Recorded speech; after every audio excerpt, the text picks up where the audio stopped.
I'll start off with someone who you wouldn't think I would start off with, but it's Julia Miller, who is the 2025 Teacher of the Year. She teaches in the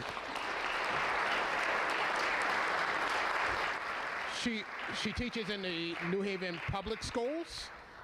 She teaches social studies, and in addition to teaching social studies civics, she teaches in the Academy of Law and Leadership and Political Science. She co-designed a course which is entitled Youth Justice Practice. It's grounded in theories of restorative justice and transformative justice. It's the senior capstone at the Academy, so if we could have a round of applause for her, that would be great.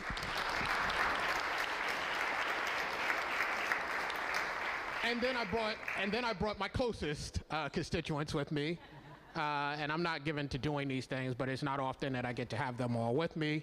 Usually the little ones are in school, but I thought it not a crime to let them come to this.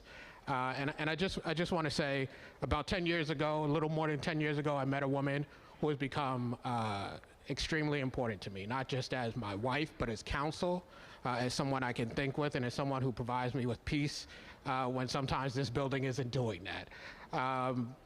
And then she thought it a good thing that maybe we might create two little human beings who are sitting in front of me, one of whom, by the way, today thinks that you can't tell the difference between us despite the fact of the difference in height, but we won't disabuse him of that.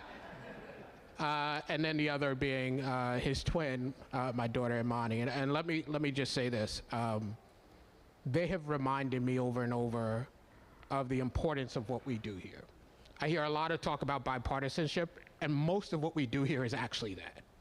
The point where we talk about bipartisanship is where it gets difficult, because human beings' lives are on the line in the decisions we make. They remind me of that because they are two human beings whose lives happen to be on the line, given how they show up. Oftentimes, the policy we create here is not just policy, it's the context in which they will get to make decisions. And so there are points at which we may not be bipartisan. And I think that's actually okay. What's not okay is when we can't be bipartisan, that we don't recognize that other people's stories are real, even though they're outside of our existence.